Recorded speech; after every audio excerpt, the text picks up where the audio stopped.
கர்த்தருடைய பரிசுத்த நாமத்திற்கு ஸ்தோத்திரம். இன்னைக்கு நம்ம ஏசாயா 5வது அதிகாரம் 8வது வசனத்தை தியானிக்க இருக்கிறோம்.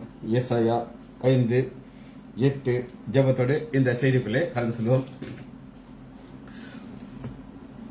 மாறிடா மானேசரே மாறாதவர் அன்பனாலுமே கல்வாரி சிலுவை மீதிலே காணுதே அமா அன்பேதே ஓ இயேசுவின் மகா அன்பேதே அதன் அலம் மறியலாகுமா இதற்கிணை எதுவும் வேறில்லையே இணை எதுவும் வேறில்லையே பாவியாயிரு கையினிலே அன்பாய் பாரினில் உன்னை தேடி வந்தாரே நீசன் என்றுன்னை தள்ளாமலே நிசனாக மாற்றிடவே ஓ இயேசுவின் மகா அன்பேதே அதன் அல்லம் மறியலாகுமா இதற்கிணை எதுவும் வேறில்லையே இணை எதுவும் வேறில்லையே உள்ளத்தால் அவரை தள்ளினோம் தம் உள்ளம் போல் உன்னை நேசித்ததினால் அல்லல் யாவும் அகன்றிடுமே ஆதிதேவன் பலியானாரே ஓ இயேசுவின் மகா அன்பேதே அதன் அலம் மறியலாகுமா இதற்கிணை எதுவும் வேறில்லையே இணை எதுவும் வேறில்லையே நியாய விதி தினம் அதிலே நீயும் நிலையாகும் தைரியம் பெறவே பூரணரின் அன்பு பெருக புண்டியரின் அன்பு வல்லதே ஓ இயேசுவின் மகா அன்பேதே அதன் அலம் மறியலாகுமா இதற்கிணை எதுவும் வேறில்லையே இணை எதுவும் வேறில்லையே. இயேசுவின் நாமத்தினாலே ஜெபங்கள் பிதாவே ஆமென். கர்த்தருடைய பரிசுத்த நாமத்திற்கு ஸ்தோத்திரம். ஆரோக்கியராஜ் பிரதர் பிரைஸ் லார்ட், லீலா பிரைஸ் லார்ட். வாசிப்போம். இன்னைக்கு ஏசாயா 5வது அதிகாரம் 8வது வசனத்தை இன்னைக்கு தியானிக்க இருக்கிறோம். ஏசாயா 5:8.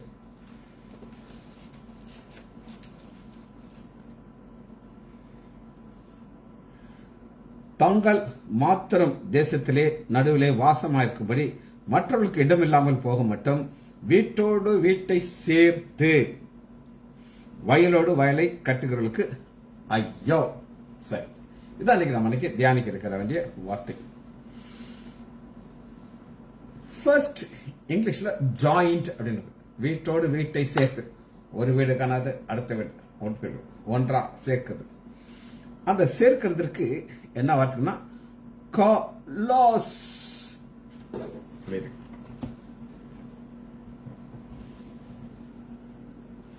ஜாயிண்ட் கொலோ KOLLAO கெலோ. தி கிரேக்க வார்த்தை ஜாயின் JOIN KOLLAO கெலோ. இந்த கெலோக்கு என்ன ஒரு அர்த்தம் அப்படின்னு கேட்டீங்கன்னா க்ளூ. க்ளூன்னு பச. இந்த ஒரிஜினல் லாங்குவேஜை நம்ம கற்றுக்கொள்ளும் போது அதனுடைய ஆழம் வேற மாதிரி வித்தியாசம். ஜாயிண்ட்னா நம்ம மனுஷன் ரெண்டு தான் ஒன்றா ஜாயிண்ட் போடுறது, ஆனால் அப்படி கிடையாது. டு க்ளூ ஒட்டிக்குள்ளது. டு ஜாயின் ஃபர்ம்லி பிரிக்கவே முடியாது, அந்த அளவு ஒன்றா சேர்த்து ஜாயிண்ட் ஃபர்ம்லி. இது நீங்க புரிந்து கொள்றதுக்கு ஒரு சில வசனங்களை வாசிச்சா தான் இதனுடைய ஆழம் நமக்கு புரியும்.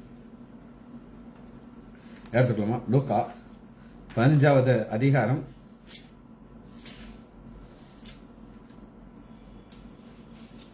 15:15. கெட்ட குமாரன்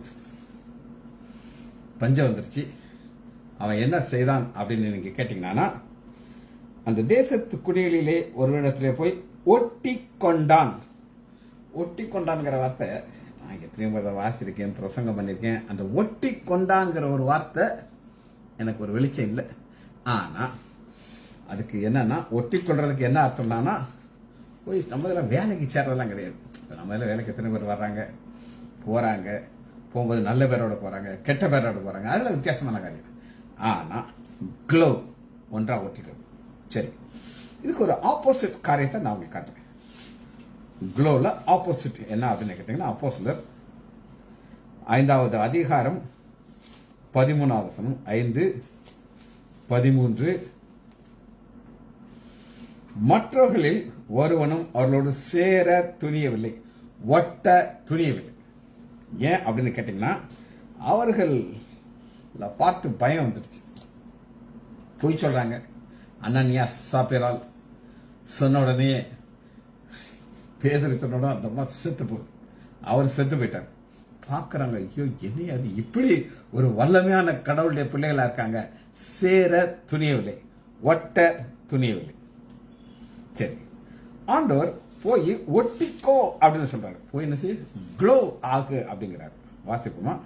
அப்போஸ்தலர் 8வது அதிகாரம் 29வது வசனம். பிலிப்பு ஊழியத்தை ஃபுல் ஸ்விங்ல பண்ணிட்டே இருக்காரு. ரிட்டர்ன் ஆறாரு, வீட்டில் ரிலாக்ஸ் பண்ணணும்னு நினைக்கிறாரு.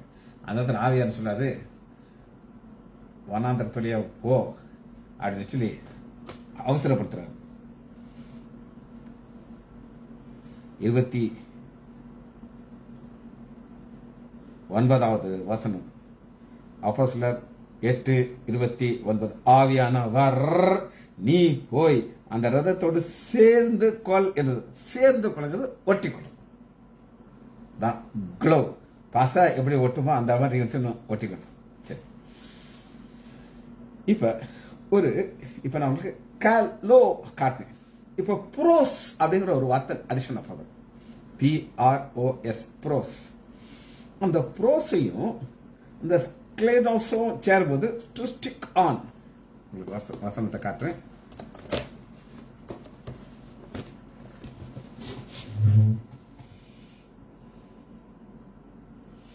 Bro PRO. அதுல அடுத்து ப்ரோஸ் PROS.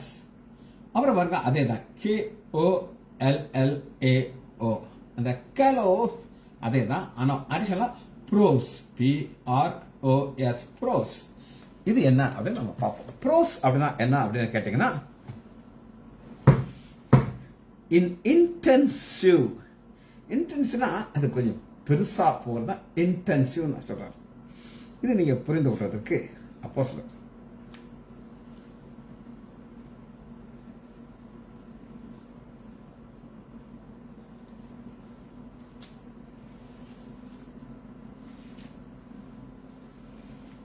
5:36. 5:36. ஏனென்றால் நாட்களுக்கு முன்பாக தெர்யூதாஸ் என்பவன் எழுப்பி தன்னை ஒரு பெரிய நாட்கள் ஏறக்குறைய 400 பேர் அவர்களோடு சேர்ந்தார்கள். அவன் மடிந்து போனான், அவனை நம்பினார்கள், சிதறி போனார்கள். இது என்ன ப்ரோஸ் அப்படின்னா என்ன அர்த்தம்னா, நாங்க உயிரனாலும் கொடுப்போம், ஆனா எனக்கு தெரிய மாட்டோம். குடியாவனோடு சேர்ந்த கெட்டகுமாரன் இந்த ப்ரோஸ் இல்லாதனாலதான் வெறும் கல்யாணம் அவர் வெளியே வந்துட்டார். ஆனா இவங்க அப்படி கிடையாது. 400 பேர் நாங்க உயிரினாலும் என்ன செய்வோம், கொடுப்போம். அந்த ஒரு இன்டென்சிவா அங்க போய் ஓட்டிக்கிறது தான் ப்ரோஸ் PROS ப்ரோஸ். ப்ரோஸ் கலோஸ் இன்டென்சிவ் 400 பேர். இந்த வார்த்தை யாருக்கு கொடுக்கப்படுது அப்படின்னு கேட்டீங்கன்னா, கணவன் மனைவிக்குள்ள உறவுல தான் இந்த ப்ரோஸ்ங்கிற ஒரு வார்த்தையை சேர்க்கிறாங்க. மத்தேயு 10வது அதிகாரம் 5வது வசனம். இதனை தன் புருஷனானவன் தன் தகப்பனையும் தாயையும் விட்டு தன் மனைவியோடு இசைந்து இருப்பான், அவர்கள் ஒரே மாமிசமாயிருப்பார்கள். ஒரே மாமிசங்கிறது கணவன் மணி 2 மாமிசம் தான். அது சண்டை இருக்கா, சண்டை வந்தா தான் தெரியாது எவ்வளவு கேவலமா இருக்குன்னு சொல்லி. ஆனா ஆண்டோடைய பிளான் என்னது கிடையாது, அது கிடையாது. ஆண்டோடைய பிளான் ஒண்ணுதான், இன்டென்சிவ் ப்ரோஸ். இதே காரியத்தை தான் பவுல் இதற்கு எழுதுகிறார். கணவன் மனைவிக்குள்ள உறவை எபேசியர்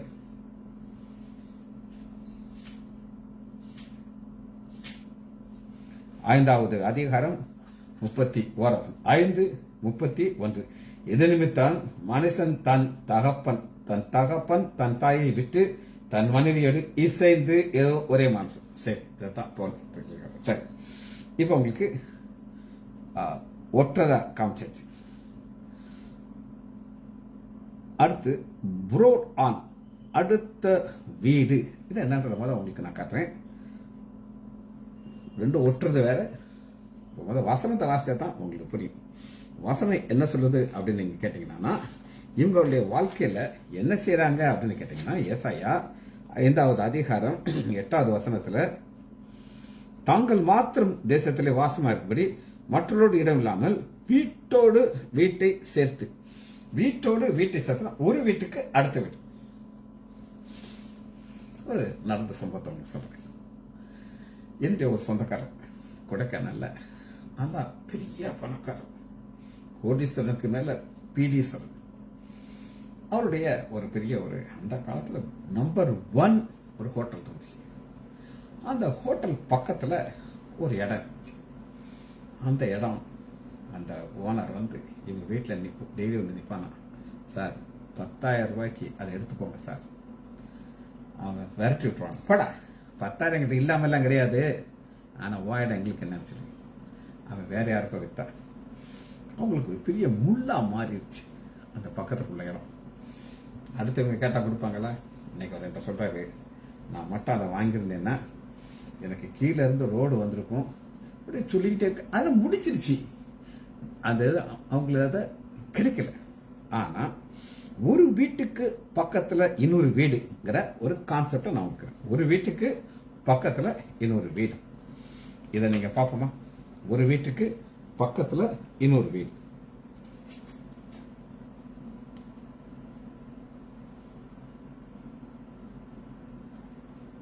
அப்போஸ்தலர் 18வது அதிகாரம் 7வது வசனம். 18:7 ஜெப ஆலயத்துக்கு பக்கத்துல ஒரு வீடு அடுத்தடுத்து. 18வது அதிகாரம் 7வது வசனம், அவ்விடத்தை விட்டு தேவனை வணங்குகிறானாகிய யூஸ்து என்னும் பேருள்ள ஒரு வீட்டுக்கு வந்தான். அவன் வீடு ஜெப ஆலயத்திற்கு அடுத்ததா இருந்தது. ஜெப ஆலயத்துக்கு அடுத்ததா இருந்ததுங்கிறதுக்கு என்ன வார்த்தைனா சுனோமோரியோ காட்டுறவங்களுக்கு.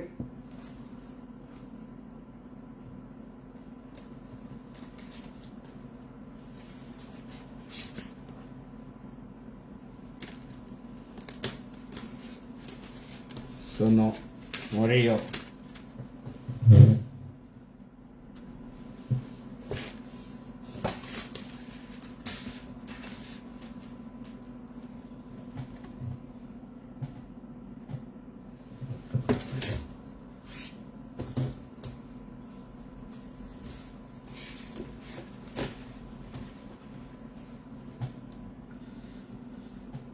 Sunomorio, S-U-N-O-M-O-R-E-O, Sunomorio,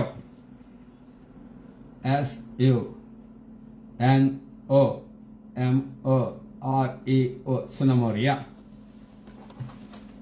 பக்கத்து வீடு, ஜபாலயத்துக்கு அடுத்து இருக்கிற வீடு. சரி, இப்ப குளோ ஒட்டிக்கிறது கொலோஸ் உங்களுக்கு காமிச்சேன். ரெண்டாவது வீடு, ஹோம். ஹோம் அப்படின்னா என்ன அர்த்தம்னா ஒரு building.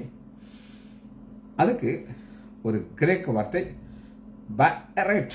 Parade parade home, B-A-Y-I-T, parade. House, parade, B-A-Y-I-T, parade. சரி, இதுக்கு என்ன பெயர் கொடுத்துருக்காங்கன்னா, இதுக்கும் டென்ட்டுக்கும் ஒரு வித்தியாசம் இருக்கு. டென்ட் உங்களுக்கு தெரியும், அது வேற, இது வேற. இது ரெண்டுமே இருக்கிறாப்புல ஒரு வார்த்தையை நம்ம பார்க்க போறோம். எடுத்துக்கலாமா? 2 சாமுவேல்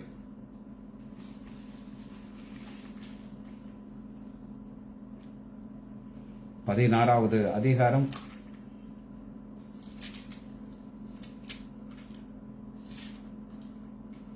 2 சாமுவேல் 16வது அதிகாரம் 22வது வசனம். அப்படியே அப்சலோம் உப்பை மேல் ஒரு கூடாரத்தை போட்டு, அங்க முன்னாடி இருக்குது வீட்டுக்காக, அதாவது ஒரு வீடு இருக்குது, அப்பாவுடைய மறுமனையத்தை இருக்காங்க. அப்சலோம் அவங்க அந்த வீட்டுக்கு எதிர்த்து ஒரு டென்ட் போட்டு செய்யக்கூடாத ஒரு பாவத்தை செய்யறாங்க. இங்கதான் ஒரு டென்ட் இருக்கும், ஒரு வீடு இருக்கு. வீடை தான் பேரட், BAYIT டென்ட்.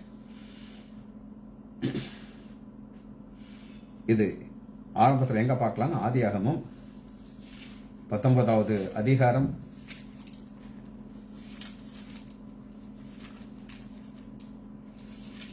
2வது 19:2 லோத் இந்த வார்த்தையை சொல்றாரு. ஆண்டவன் மாறே அடியனுடைய வீட்டு முன்பாக நீங்கள் திரும்பி காலையில் உள்ள வாங்க. அவங்க சொல்றாங்க, நாங்க வீட்டுல வீதியிலே ராத்தோங்கிறார். வருந்தி கூப்பிடுறாரு, எங்களுடைய பேரட் வாங்க, பேரட் உள்ள வாங்க அப்படின்னு சொல்லி. யாக்கோபு முதல் முறையாக ஒரு வீடு கட்டுகிறார். ஆதியாகமம் 33வது அதிகாரம் 17வது 33:17. யாக்கோபு சுக்ரோத்துக்கு பிரயாணம் பண்ணி தனக்கு ஒரு வீடை கட்டி, தனக்கு ஒரு பேரட் கட்டி. சரி, உங்களுக்கு ஜாயிண்ட் காமிச்சிட்டேன், ஒரு பார்டரை காட்டினேன், வீடை காட்டணும், கடைசியாக ஃபீல்டு, வயல். ஃபீல்டுக்கு என்ன வார்த்தைங்கிறது நான் உங்களுக்கு காட்டுறேன். இது ஒரு எபிரேய வார்த்தை, ஃபீல்டு. சடே, சடே, SADEH, ஃபீல்ட், FIELD, சடே, SADEH, சடே. ரைட். இது ஆதியாகம் அண்டர் கிரியேஷன்ல மழை பெய்யாத ஒரு இடத்தை நம்ம பார்க்கிறோம், அதான் ஃபீல்ட். ஆதியாகமும் 2வது அதிகாரம் 5வது வசனம், நிலத்தில் உள்ள சகலவித செடிகளும் பூமி மீதும் உண்டாகவில்லை, நிலத்தினுடைய சகலம், நிலத்தின் ஃபீல்ட். இது 4வது அதிகாரம் 8வது வசனத்துல அண்ணன் தம்பி 2 பேர் இருக்காங்க. 4:8, காயின் தன் சகோதரனாகிய ஆபேலோடு பேசினான், அவர்கள் வயல் வெளியில இருக்கும் பொழுது, வயல் வெளி, அதான் நம்ம பார்க்கிறோம். சடாஃப், சடாஃப். சரி, கடைசியாக ஒரு காரியத்தை பார்த்துட்டு லாங்குவேஜை படிக்க போயிடும். 2 சாமுவேல் எடுத்துக்கொள்வோம். 19வது அதிகாரம். தாவீது ஒரு ஆலோசனை சொல்லுகிறார். என்ன ஆலோசனை சொன்னா, 19:29, அப்பொழுது ராஜா அவனை பார்த்து, உன் காரியத்தை குறித்து அதிகமாக பேச நானேன், நீயும் சீபாவும் நிலத்தை, லேண்டை பங்கிட்டுக் கொள்ளுங்கள் என்று நான் சொல்லுகிறேன். ஃபைனல் வேர்ட், அது மாற்ற முடியாது. இப்போ நம்ம லாங்குவேஜ் பார்த்தாச்சு, நம்ம வாசனத்துக்குள்ள வருகிறோம்.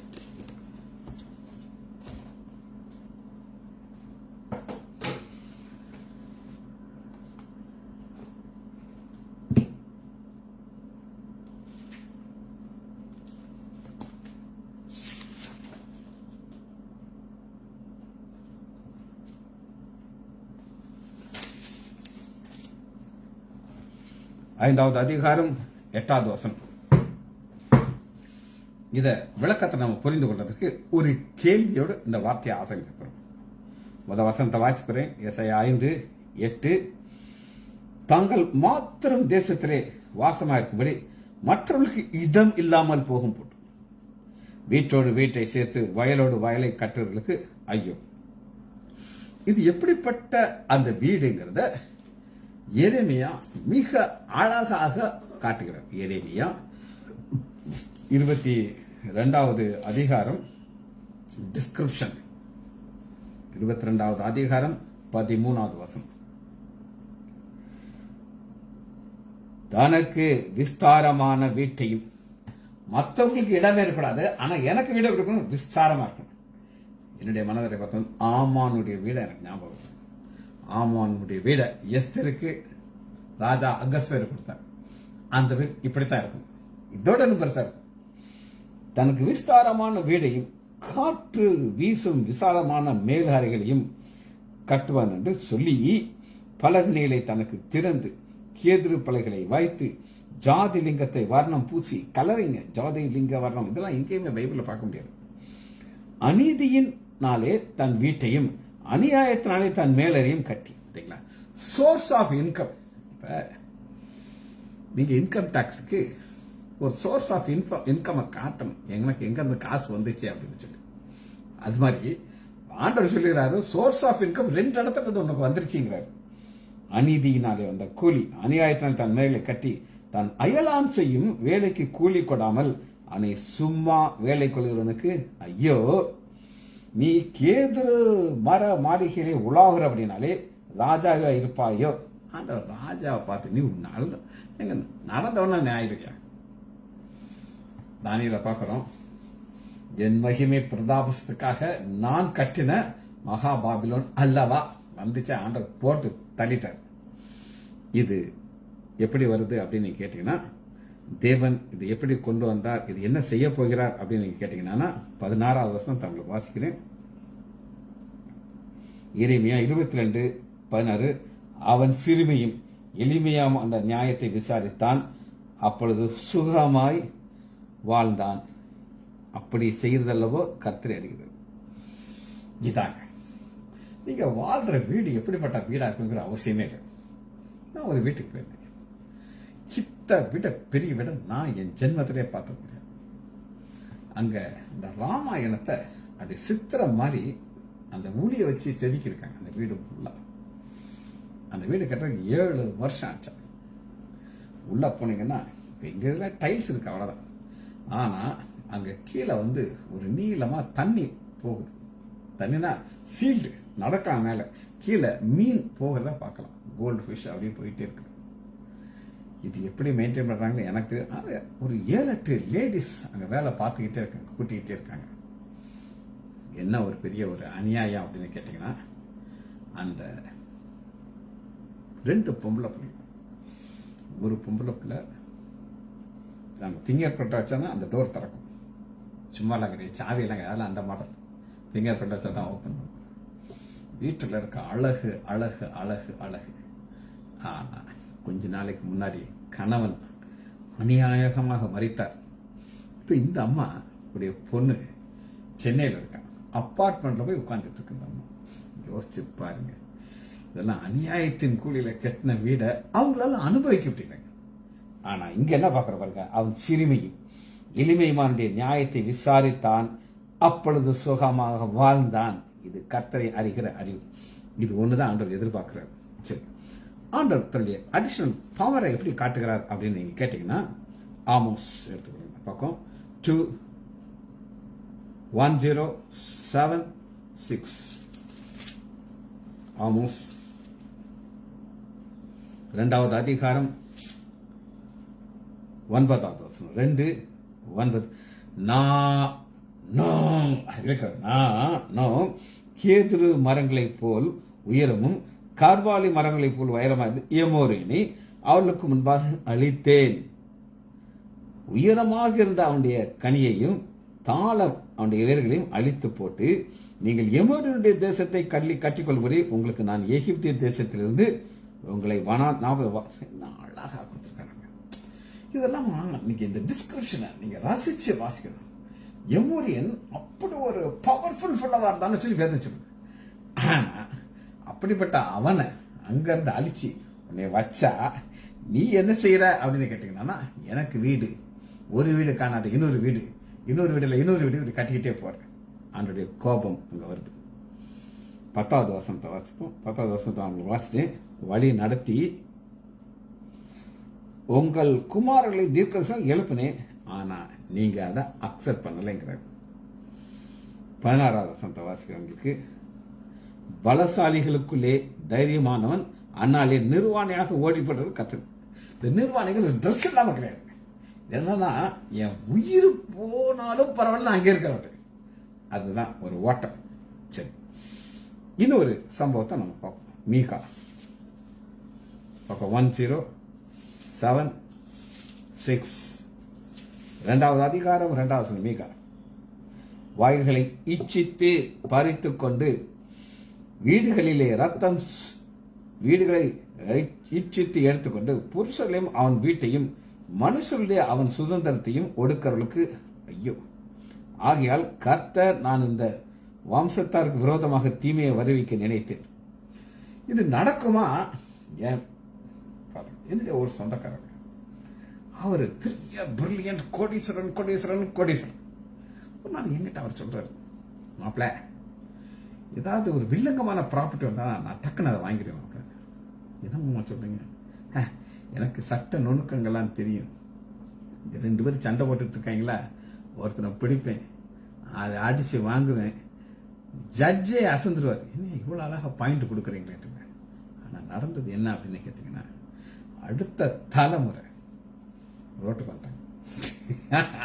இவர் இந்த மாதிரி அடிச்சு வாங்கின சொத்தை எல்லாம் ரோட்டு போயிடுச்சு. ஆண்டவர் என்ன எதிர்பார்க்கிறாருன்னு சொல்லி அவரை குறித்த அறிவு நமக்கு இருக்கணுமே தவிர அடிச்சு வாங்குற வேலையெல்லாம் வச்சுக்கிட கூடாது. 4வது வசனத்தை பாருங்க. மீகா 2:4 நமது வயலை பிடுங்கி பகிர்ந்து கொண்டாரே என்று துயரமாக புலம்புவார்கள். அந்த புலம்பல் பரலோகத்து போங்க. வெயிட், நான் ஒரு டைம் வந்து உன்னை ரோட்டுக்கு கொண்டு வந்துடுவேன் ஆண்டவர் சொல்வார். மத்தேயு 23வது அதிகாரம் 14வது வசனம்.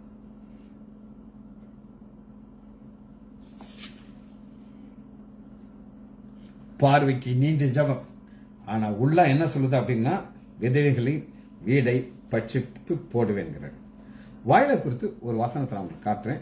1 ராஜாக்கள் எடுத்துக்கொள்ளுங்கள். 21வது அதிகாரம் 16வது வசனம். நாபோத் செத்து போனதை ஆகாப் கேட்டபொழுது அவன் எஸ்ரேனாகிய நாபோத்தின் திராட்சை தோட்டத்தை சொந்தமாக எடுத்துக்கொள்ளும்படி எழுதுவன். ஆமா, பின்னாடியே சாபம் வரும், உன் சந்ததியில யாருமே இங்க இருக்க மாட்டாங்க சொல்லி ஆண்டவர் கேட்டுக்கோங்க. எப்பொழுதுமே ஆண்டவர் உங்களுக்கு ஒரு சொத்து கொடுத்தாரா, உங்களுக்கு அதோட என்ன இருக்கக்கூடாது, சாபம் வரக்கூடாது. 21வது வசனம்.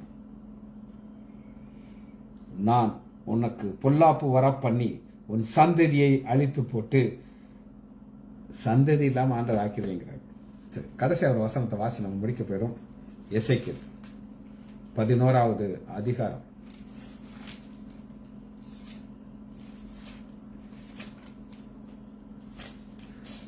8வது வசனம். 11:8 பட்டயத்துக்கு பயப்பட்டீர்கள், பட்டயத்தையே உங்கள் மேல் வரப்பண்ணு சொல்றாரு. நீங்க பயப்பட்டீங்க, ஆனா அது அப்படியே உங்களுக்கு வந்துடும். ரைட். 33வது அதிகாரம் 24வது வசனம். எசேக்கியேல் 33:24. மனுபுத்திரனே, இஸ்ரேல் தேசத்திலே பாலான இடத்தில் உள்ள குடிகள் ஆபிரகாம் ஒருவனாய் இருந்த தேசத்திலே சொந்தது. ஆபிரகாம் ஒருத்தனா இருக்கும், நான் செஞ்சு கொடுத்தேன், நீ எதுக்கு அவனை அடிச்சு வாங்குற? நாங்கள் அநேகரா இருக்கிறோம், நீங்கள் இந்த தேசத்திலே சுதந்திரமாக கொடுக்கப்பட்டு சொல்லுகிறார். இது ஒரு உணர்வு நமக்கு இருக்கணும். ஜெபிச்சு முடிப்போமா? மகா இரக்கமும் கிருபையுள்ள பிதாவே, நம்ம துதிக்கிறோம் ஐயா. செல்வி டீச்சருடைய அம்மாவுக்கு நல்ல சுகத்தை கொடுத்ததுக்காக நன்றி ராஜா. இந்த ஆசீர்வாதம் பரத்திலிருந்து தேவனுடைய கரத்திலிருந்து வந்து இந்த அம்மாவை திரும்ப நல்லா பலப்படுத்தி இனி அந்த பலவீனம் வராதபடி சுத்தத்தினாலே மூடி மறைத்து காத்துக்கொள்ளுங்கப்பா. பிள்ளைகள் ஒவ்வொருவரையும் யான் ஆண்டவராகிய இயேசு கிறிஸ்துவின் நாமத்தினாலே ஆசீர்வதிக்கிறேன். இயேசுவின் நாமத்தினால் ஜெபங்களை பிதாவே. ஆமேன், ஆமேன், ஆமேன்.